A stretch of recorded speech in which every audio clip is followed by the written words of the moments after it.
देखिएगा, अगर हम भारतेंद्र हरिश्चंद्र की बात करेंगे तो हरिश्चंद्र की अगर हम बात करते हैं तो हरिश्चंद्र मतलब क्या होता है? अगर हरिश्चंद्र की बात कहा जाता है तो हरिश्चंद्र की बात अगर कही जाती है तो राजा से ही से जोड़ा जाता है, नहीं जाता, ठीक है। यानी कि भारतीय हरिश्चंद्र की बात करते हैं तो आप देख रहे होगे यहाँ तक, यानी कि इनकी जो स्टार्टिंग की 5 रचनाएं हैं, 5 रचनाओं में कोई शब्द आपको कॉमन मिल रहा होगा, मिला नहीं मिला, ठीक है। यानी 5 रचनाएं इनके प्रेम शब्द इसमें क्या मिल रहा है? कॉमन मिल रहा है, ठीक है। तो ये यहाँ से हमारा 5 रचना तुरंत तैयार हो जाएगा कि प्रेम फुलवारी, प्रेम माधुरी, प्रेम तरंग, प्रेम मलिक और प्रेम प्रलाप, ठीक है, समझ रहा? यानी कि आप देख रहे हो कि अगर कभी कोई शब्द आपको प्रेम से स्टार्टिंग होता है तो 70% आपको वो रचना किसकी हो जाएगी? आपकी भारतेंद्र हरिश्चंद्र की हो जाएगा। यानी कि प्रेम प्रलाप, प्रेम माधुरी, प्रेम तरंग, प्रेम मलिक और प्रेम प्रलाप, प्रेम फुलवारी, ठीक है। इतना होने के बाद उसके बाद कहानी की तरफ चलते हैं। कहानी याद तो रचना याद, ठीक है, यही तो हो रहा है ना अभी तक। ध्यान से सुनिएगा, हरिश्चंद्र की अगर बात करते हैं तो हरिश्चंद्र की अगर बात करते तो हरिश्चंद्र की एक लड़की थी। क्या थी? एक लड़की थी। उनके घर में भैया एक ही लड़की थी, ठीक है। तो ध्यान सुनिएगा, उस लड़की का क्या नाम था? विद्या नाम था। क्या नाम था? विद्या नाम था, ठीक है। और आप जानते हो कि राजा की लड़कियां वैसे भी क्या होती हैं? समझ रहा ना? नहीं होंगी तब भी सुंदर मान लिया जाता है, सुंदर कहोगे काहे नहीं, ठीक है, समझ में आ रहा? तो ध्यान सुनिएगा कि उनके भारतीय हरिश्चंद्र जी की, जो हरिश्चंद्र मतलब राजा यहाँ पे, तो राजा की एक लड़की थी, वो कैसी थी? वो सुंदर थी, समझ रहा? तो यहीं से एक रचना निकल के आएगी कि विद्या सुंदर। क्या हो जाएगा? विद्या सुंदर। यानी हरिश्चंद्र की एक लड़की थी, उस लड़की का क्या नाम था? विद्या नाम था। अब वो कैसी थी? सुंदर। अच्छा, यहां तक तो बात ठीक थी। अब आप जानते हो कि सुंदर चीज जैसे ये सुंदर थी, जब ये घर से बाहर कहीं निकलती आती जाती थी तो कौन लोग देखते थे? सभ्य आदमी लड़कियों को देखते हैं, एक सज्जन आदमी नहीं देखते हैं, ठीक है। जो सभ्य आदमी होते हैं वो नहीं देखते हैं, ठीक है, और नजरें छुपा लेते हैं या छुपा लेते हैं। लेकिन जो ये होते हैं ना, हर जगह बैठे रहते हैं, ठीक है। तो यानी कि देखता कौन था? राक्षस। अच्छा, यानी एक ही लड़की थी और उस लड़की जब वो घर से बाहर निकलती थी तो कैसे लोग देखते थे उनको? राक्षस। अच्छा, जैसे उनको यह पता चला तो उनकी दुर्दशा क्या हो गई? खराब हो गई। किसकी? राजा जी की। समझ में आ रहा? ठीक है। तो यहां पे आप देख रहे हो कि भारत दुर्दशा होगा, है ना? यहां पे भारत दुर्दशा, तो मैंने आपको भारत केवल यहां दुर्दशा लिख दिया था। तो आप देख रहे हो कि उनकी दुर्दशा क्या हो गई? खराब हो गई। अच्छा, जब दुर्दशा उनकी खराब हो गई, उनको पता चला कि भैया विद्या हमकी कहीं लड़की है, उस लड़की को कौन लोग देखते हैं? राक्षस। और यहीं से एक रचना निकल के आएगी, मुद्रा राक्षस। अच्छा, इतना तो ठीक था। उसके बाद धीरे धीरे इनकी दुर्दशा क्या हो गई? खराब हो गई। खराब होने के बाद अब आप जानते हो कि राक्षस, भूत, बयार, चुड़ैल अगर ये लग जाए तो आदमी क्या करता है? कपूर अगरबत्ती जलाता नहीं जलाता है कि भैया कैसो हो कि पीछा क्या करे, छोड़ दे। तो राजा जी ने क्या किया? कपूर अगरबत्ती जलाई, ठीक है। तो यहीं से एक रचना निकल के आएगी, क्या? कर्पूर मंजरी। बात समझ में आ रही है? दिमाग में बैठ रहा है ना? ठीक है, चलिए। भारत दुर्दशा खराब होने के बाद इन्होंने क्या किया? कपूर अगरबत्ती जलाया। कपूर अगरबत्ती से यहाँ पे कपूर से क्या याद होगा? कपूर मंजरी। अच्छा, आप जानते हो कि जब राक्षस पीछा पड़ जाए तो इतना आसानी से नहीं छोड़ता है। तो छोड़ता है कभी? अगर ब्रह्म लग जाए, राक्षस हो जाए, पीछे पड़ जाए, तो हमको नहीं लगता इतनी आसानी छोड़ दे। अच्छा, जब आसानी से नहीं छोड़ा तो इनकी धीरे धीरे और भी स्थिति क्या हो गई? दुर्लभ हो गई। किसकी? राजा जी की। समझा रहे ना? ठीक है। धीरे धीरे इनकी स्थिति और भी दुर्लभ होगी। तो दुर्लभ यहां पे एक रचना निकल के आ गई है। उसके बाद ये किसके पास गए? जननी के पास। जननी मतलब माता, ठीक है। और कौन माता? दुर्गा माता, है ना? देखो, जब आपके पास भूत, बयार, राक्षस कुछ लगते हैं तो किसके पास जाया जाता है? अरे ओझा मतलब, अब देखो, ओझा मतलब कि जैसे नवरात्र के समय में इंतजार किया जाता है, नहीं किया जाता है ना? तो आप देख रहे हो कि किसके पास गई? भारत जननी। जननी मतलब माता। माता के पास गई और माता जी से ने क्या बोला? कौन? हरिश्चंद्र। हे माता जी, क्या हो गया? अंधेर हो गया। कहां पर? नगरी में। क्यों? क्योंकि हमारे घर में एक ही लड़की थी, उस लड़की क्या क्या नाम था? विद्या नाम था। और उसके पीछे कौन पड़ गया? राक्षस पड़ गया। और राक्षस पड़ गया, पीछा नहीं छोड़ा, हमने कपूर अगरबत्ती जलाई, फिर भी मेरी स्थिति कैसी हो गई? दुर्लभ हो गई। उसके बाद दुर्लभ होने के बाद हम आपके पास आए, जननी के पास, और बता रहे कि हमारे अंधेर नगरी यानी हमारे नगर में क्या हो गया? अंधेर हो गया। ठीक है, इतना सुनने के बाद तब माता जी ने आशीर्वाद दिया, तब जाके उनको क्या मिला? विजय। और विजय मिलने के बाद उन्होंने क्या जलाया? पताका। समझ आ रहा है भाई? खुशी होगी जब राक्षस पीछा छोड़ देगा। किसी के घर में माँ बाप की अगर पीछा ऐसा स्थिति होती है तो उनकी खुशी नहीं होगी। और इतना करने के बाद माता जी के बाद वो गए, उनको विजय मिला, और विजय मिलने के बाद उन्होंने क्या जलाया? पताका। बात समझ? दिमाग में कुछ बैठा नहीं बैठा? फिर से रिवीजन यहाँ कर लेते हैं। ये आप देख रहे हो कि स्टार्टिंग में हमने 5 रचना ऐसी लिखी है कि 5 रचना में एक शब्द आपको क्या मिल रहा है? कॉमन मिल रहा है। प्रेम नहीं मिल रहा है, प्रेम मिल रहा है। दिन रात वह दिमाग में चला इधर हमें कहा प्रेम मिल रहा है, प्रेम शब्द मिल रहा है। इधर सुनिएगा, तो आपको 5 ऐसी रचना है जो कि कौन क्या मिल रहा है आपको? प्रेम शब्द कॉमन मिल रहा है। तो यहां से प्रेम फुलवारी, प्रेम माधुरी, प्रेम तरंग, प्रेम मलिक और प्रेम प्रलाप याद हो जाएगा। ठीक है, फिर कहानी में क्या बताया था? हरिश्चंद्र की लड़की का क्या नाम था? विद्या। और वो कैसी थी? सुंदर, सुंदर थी। ठीक है, उसके बाद क्या हुआ था? राक्षस पीछा पड़ा, तो राक्षस से क्या याद रचना होगी? मुद्रा राक्षस। उसके बाद क्या हुआ? दुर्दशा किसकी? राजा की खराब हो गई। उसके बाद हाँ, दुर्दशा खराब होने के बाद क्या किए? कपूर अगरबत्ती जलाए। तो कपूर अगरबत्ती से कौन सी रचना याद होगी? कर्पूर मंजरी। उसके बाद दुर्लभ, उनकी स्थिति और भी दुर्लभ हो गई। फिर कहाँ गए वो? भारत जननी। जननी मतलब माता है ना? वो माता के पास बोले गए और क्या बोले? हे माता, क्या हो गया? अंधेर हो गया। यानी कहां पर? हमारे नगर में, हमारे नगर में अंधेर हो गया। इतना सुनने के बाद माता जी ने आशीर्वाद दिया, तब जाके उनको क्या मिला? बात समझ आ रही है? तो आप देखो ये रचना आपके दिमाग में हो जाएगा। चलिए आगे चलते हैं। सरदार पुर सिंह की बात करते हैं। सरदार पुर सिंह की आपको यहाँ पर 6 रचना बहुत इंपॉर्टेंट है, एग्जाम में कई बार पूछा गया है। ठीक है, तो यहाँ पे भी अगर आपको कहानी याद तो सारी रचना आपके दिमाग में बैठ जाएगी, हो जाएगा। चलिए याद करते हैं। सरदार पुर सिंह अगर हम बात करते हैं तो सरदार जी की भी एक लड़की थी। समझा रहा? ठीक है, अभी आप कहोगे बार बार लड़के का जिक्र कर रहे हैं। ठीक है, कोई बात नहीं, कहानी में ऐसा हो ही गया तो क्या करें हम, है ना भैया? चलिए सुनिएगा। सरदार पुर सिंह की एक लड़की थी और उस लड़की के क्या करना चाहते थे? शादी। क्या करना चाहते थे? शादी। ठीक है, और किसी के माँ बाप अगर अपने घर की लड़की को शादी करना चाहता है तो जो जो शर्तें होती है वही वही क्या होगी? यहाँ पे रचना होगी। ठीक है, चलिए पहली शर्त क्या होगा यहाँ पर कि उस लड़के का आचरण क्या होगा? सभ्य होगा। ऐसा कोई माँ बाप सोचता ही नहीं, सोचता कि दौड़ दौड़ नाका बैठा रहा है ना? ऐसा नहीं होता।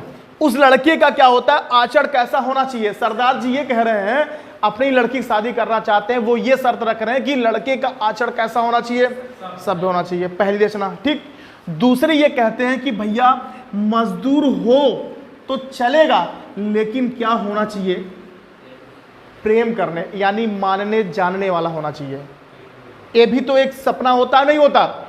यानी कि मजदूर का मतलब यहाँ पे ये सेंस है कि भैया कम पैसा कमाए चलेगा, लेकिन कैसा हो? प्रेम व्यवहार उसका सही हो, मानने जानने वाला हो।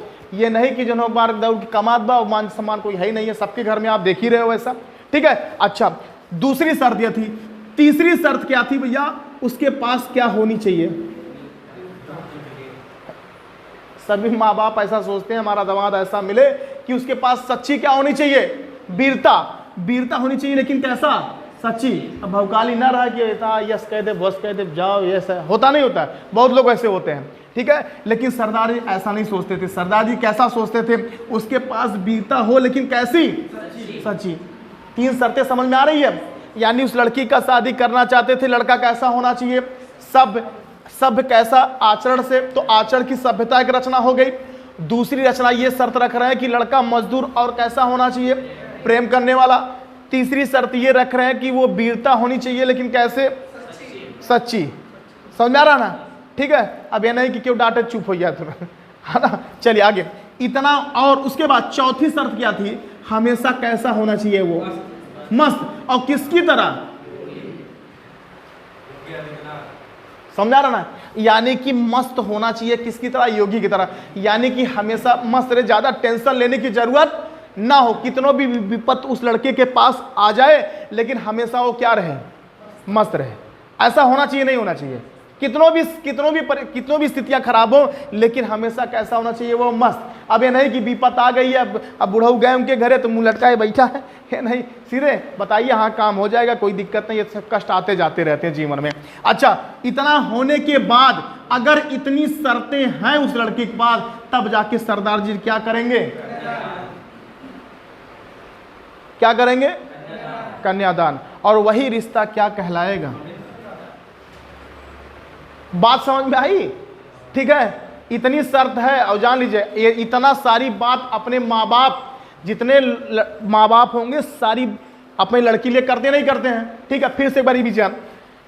सरदार जी की लड़की थी, उस लड़की की शादी करना चाहते थे। शादी में क्या क्या शर्तें रखी गई, वही रचना यहाँ पर। आचरण का कैसा होना चाहिए? लड़का सभ्य होना चाहिए। दूसरी शर्तें क्या थी? मजदूर हो चलेगा लेकिन कैसा होना चाहिए? प्रेम, यानी मजदूर और प्रेम हो गया। उसके पास वीरता कैसी होनी चाहिए? सच्ची। ठीक। और चौथी क्या होनी चाहिए? मस्त होना चाहिए, हमेशा मस्त रहे। तब जाके वो क्या करेंगे? लई आओ, कन्यादान करते हैं। ठीक, लई आओ, जाओ इधर सुनो, कन्यादान करेंगे और यही रिश्ता क्या कहलाएगा? पवित्र। बात समझ में आई? ठीक है, चलिए हो गया। अब आप थोड़ा सा लिख लीजिए, लेकिन एक बार मुझे बता दीजिए फिर चलते हैं। चलो बताओ, भारतीय हरिश्चंद्र वाला क्या बताया था मैंने? ऐसे बताओ। हाँ, प्रेम कॉमन है, यानी 5 रचना प्रेम से मैंने बताया। कौन कौन सी बताओ? प्रेम, कोई बात नहीं, आगे पीछे हो जाएगा। प्रेम फुलवारी, प्रेम मलिक, प्रेम तरंग, प्रेम सरोवर, प्रेम माधुरी, यानी है, याद है। ठीक है। उसके बाद भारतीय हरिश्चंद्र की कहानी क्या थी? एक लड़की थी, उस लड़की का क्या नाम था? वो कैसी थी? सुंदर। उसके बाद क्या हुआ? राक्षस देखता था। उसके बाद दुर्दशा खराब हो गई। उसके बाद हाँ, कर्पूर मंजरी। उसके बाद स्थिति दुर्लभ। उसके बाद जननी के पास गए। उसके बाद तब जाके क्या मिला? विजय पताका। हो गया। ठीक है, इसको आप नोट कर लीजिएगा, फिर आगे चलते हैं। चलो, इसको नोट करने के पहले पीछे का रिवीजन कर लेते हैं। एक मिनट रुक जाओ, पहले पीछे का रिवीजन कर लेते हैं। पीछे 4 रचनाकार बताया था। चलो 4 रचनाकार फट से बताओ। महादेवी वर्मा जी की आपको मैंने 9 रचना बताई थी, फटाफट बताओ। महादेवी वर्मा जी की पहली रचना कौन सी थी? मेरा परिवार महान है। उसके बाद अतीत के चलचित्र, है ना। उसके बाद स्मृति की रेखाएं भी इन्हीं की रचना है। उसके बाद संध्या गीत भी इन्हीं की रचना है। उसके बाद दीप शिखा, उसके बाद निर्जा, निहारिका, उसके बाद रश्मि, उसके बाद यामा भी तो महादेवी वर्मा जी की रचना है। ठीक है, चलिए आगे चलते हैं। सूर्यकांत त्रिपाठी निराला जी की कौन कौन सी रचना है? जल्दी से बताओ। सूर्यकांत त्रिपाठी निराला में अगर बात आएगी तो उनके घर में कितनी बेटियां थी? 6 बेटियां थी। कितनी थी? 6। 5 बेटियों का नाम किससे रखा था? आ से। बताओ, सूर्यकांत त्रिपाठी निराला की कौन कौन सी रचना? अनामिका, अणिमा, अपर्णा, आराधना, अर्चना। ठीक है। सबसे छोटी बेटी का क्या नाम था? सरोज, यानी सरोज स्मृति भी इनकी रचना थी। और बताओ, सूर्यकांत त्रिपाठी निराला की रचना कौन कौन सी थी? गीतिका भी थी, गीत गाती थी। गीत पुंज भी इन्हीं की रचना है। बेला भी इन्हीं की रचना है। नए पत्ते भी इन्हीं की रचना है। और बताओ, तुलसीदास भी इन्हीं की रचना है। कुकुरमुत्ता भी इन्हीं की रचना है। और राम सक्त की पूजा भी इन्हीं की रचना है। किसकी? सूर्यकांत त्रिपाठी निराला। हो जाएगा। चलिए, और किसकी रचनाकार थे हम लोग पढ़े थे? उसमें सुमित्रा नंदन पंत। सुमित्रा नंदन पंत में क्या बातें थी? सुमित्रा नंदन पंत की लड़की क्या नाम था? गुंजन, पल्लव, बीड़ा, स्वर्ण किरण, स्वर्ण धूल, है ना, कला और बूढ़ा चाँद, उत्तरा, युगवाड़ी, युगपथ, युगांत, युगांतर, यही तो रचना थी सुमित्रा नंदन पंत की। क्यों? यही था ना। ठीक है, इसको लिखिए, फिर आगे चलते हैं। उतारिए फट से। बच्चन, क्या भूलू क्या याद करूं? हरिवंश राय बच्चन। आचरण की सभ्यता किसकी है? हाँ, सरदार पूर्ण सिंह, यही ना। युगवाड़ी बता दो, युगवाड़ी किसकी रचना है? पंत, है ना, यही तो। अंधा युग बता दो, अंधा युग। धर्मवीर भारती, सूरज का 7वां घोड़ा, धर्मवीर भारती, यही ना, सूरज का 7वां घोड़ा धर्मवीर भारती, कई बार पूछा गया है। चिंतामणि किसकी रचना है? चिंतामणि रामचंद्र शुक्ल, किसकी है? रामचंद्र शुक्ल, ठीक है। अशोक के फूल, अशोक के फूल हजारी प्रसाद द्विवेदी, कई बार पूछा गया है, ठीक है, हजारी प्रसाद द्विवेदी। एक पूछा जाता है कामसूत्र, एक पूछा जाता है मंगलसूत्र, ठीक है। तो कामसूत्र किसकी रचना है और मंगलसूत्र किसकी रचना है? बहुत बार पूछा गया है, ठीक है। कई बार मैंने शायद एग्जाम यहाँ पे बताया भी है। एक आपका होता, एक पूछा जाता है कामसूत्र और एक पूछा जाता है आपका मंगलसूत्र। तो मंगलसूत्र किसकी है? आपका मुंशी प्रेमचंद, तुलसीदास नहीं, मुंशी प्रेमचंद, ठीक है। एक किसकी रचना है? मंगलसूत्र की। और कामसूत्र की रचनाकार कौन है? वात्सायन। कौन है? वात्सायन, ठीक, समझा रहा। अब देखिए जैसे याद कैसे होगा। मंगलसूत्र की अगर हम बात करेंगे तो मंगलसूत्र कब पहना जाता है? जब प्रेम विवाह, यही ना, प्रेम विवाह। तो आप ऐसे भी याद कर सकते हो, मंगलसूत्र जब जब याद आएगा तब हमको प्रेम आएगा, यानी प्रेम विवाह, ठीक है। तो प्रेम चंद हो जाएगा, ठीक है। और कामसूत्र आपका वात्सायन हो जाएगा, ठीक है। जैसे अशोक के फूल किसकी रचना है? हजारी प्रसाद द्विवेदी। ये कैसे याद होगा? अशोक के फूल, देखिएगा, अशोक के फूल ये किसकी रचना है? हजारी प्रसाद द्विवेदी। ये कैसे याद होगा? देखिएगा, अब देखिए अशोक के फूल हमारे पास कितने हैं? 1000 हैं। अशोक के फूल हमारे पास कितने हैं? हजारों हैं। तो ठीक, एक पूछेगा सीधे अशोक के फूल किसकी रचना, तो हजारी प्रसाद द्विवेदी हो जाएगा ना, कई बार है। और अगर देखिएगा बहुत सारी रचनाकार आपसे पूछे जाते हैं यहाँ पे। इंडिया डिवाइडेड किसकी रचना है? इंडिया डिवाइडेड, डिवाइन लाइफ, पत्रिकाएं हैं, ये भी पूछी जाती, कभी कभी हिंदी में पूछ ली जाती है। India divided, divine life, life divine, divine comedy, है ना। लाइफ डिवाइन किसकी है? अरविंद घोष, किसकी है? अरविंद घोष। और इंडिया डिवाइडेड किसकी है?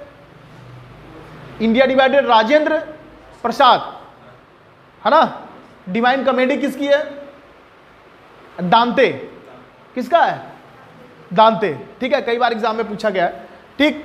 चलिए, वो मैंने विलोम शब्द लिखवाया था, उसको दे दीजिए कॉपी, आपसे रिवीजन कर पूछ लेते हैं, फिर कल आगे बढ़ते हैं। देखो, बस वही दीजिए भाई, देख लिया। देखिएगा, एक चीज सुन लीजिएगा, देखिए रिवीजन होना बहुत जरूरी है।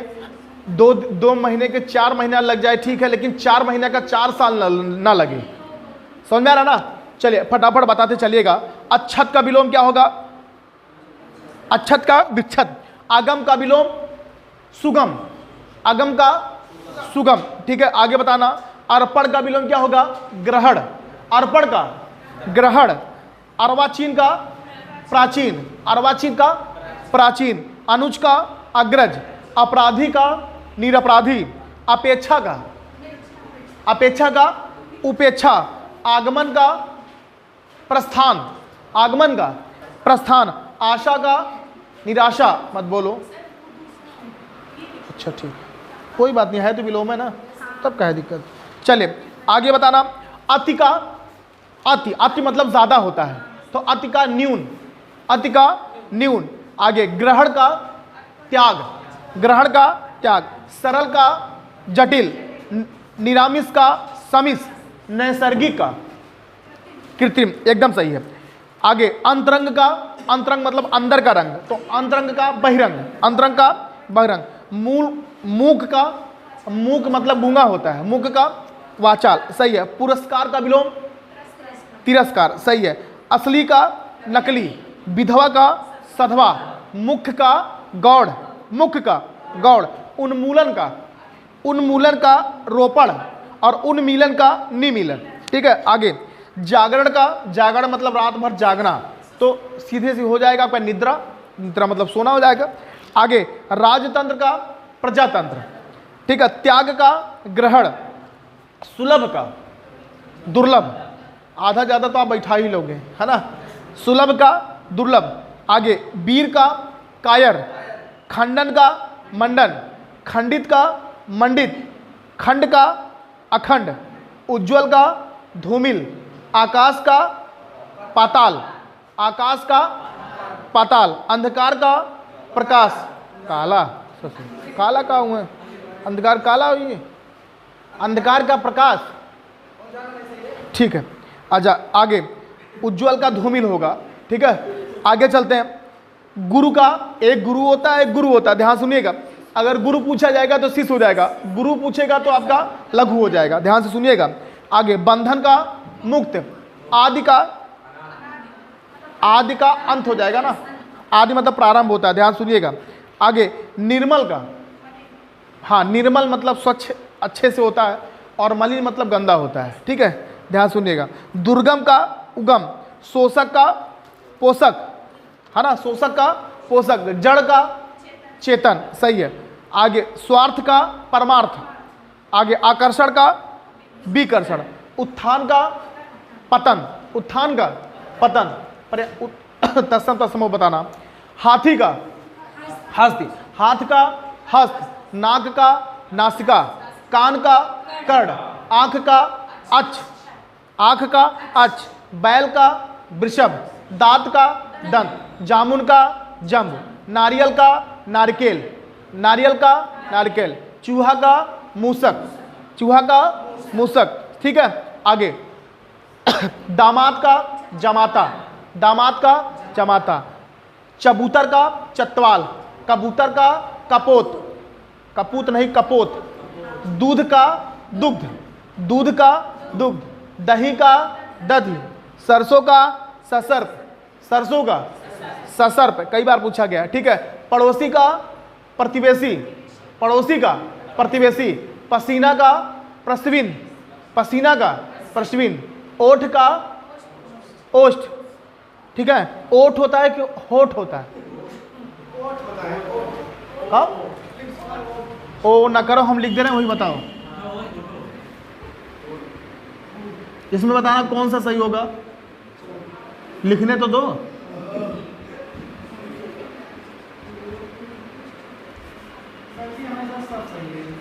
चलो बताओ कौन सा सही होगा यहाँ पे। हाँ यह ना जानते तो आगे का हुई सर दूसरा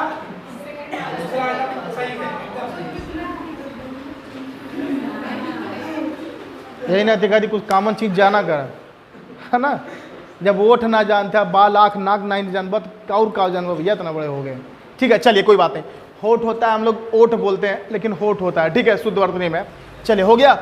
आगे अंगुली का उंगली, अंगुली का उंगली होता है, अंगुली तद्भव है और उंगली आपका तत्सम हो जाएगा, ठीक है, कई बार पूछा गया है, ठीक है। आगे मेढक का मंडूक, मोर का मयूर, मोर का शेर का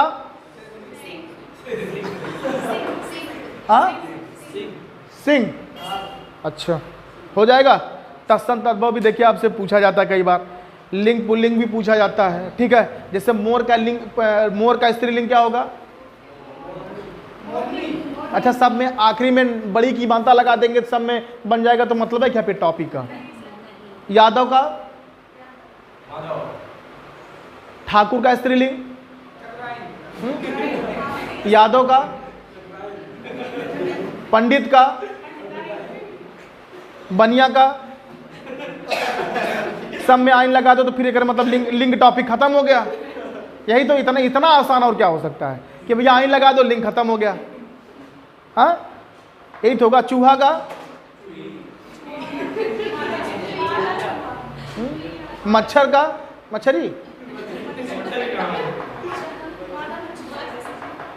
है ना। देखो लिंग पढ़ने के लिए हमको 9 रूल पढ़ना पड़ेगा, इतना आसान नहीं है। अगर आइन और इन लगाने से अगर लिंग बन जाए तब तो जान ली टॉपिक का कोई मतलब ही नहीं रह गया, उसके लिए आपको 9 रूल भी पढ़ना पड़ेगा। इतना आसान नहीं है कि कोई चीज़ बैठाने से हर चीज़ आप बैठा ले जाओगे। ठीक है, ठीक है, तो ये ध्यान सुनिएगा। बाकी जो हिंदी का चल रहा था उसमें टॉपिक में हम लोग कहाँ तक पहुँचे थे, कल उसके आगे बढ़ेंगे। कहाँ तक पहुँचे थे बता दीजिए हमको। वो आधुनिक भारत में मध्य और प्राचीन हो गया था। हाँ, हिंदी भाषा का क्षेत्र ना, हाँ हिंदी भाषा का क्षेत्र 5। ठीक है, इसको आगे कल बढ़ेंगे।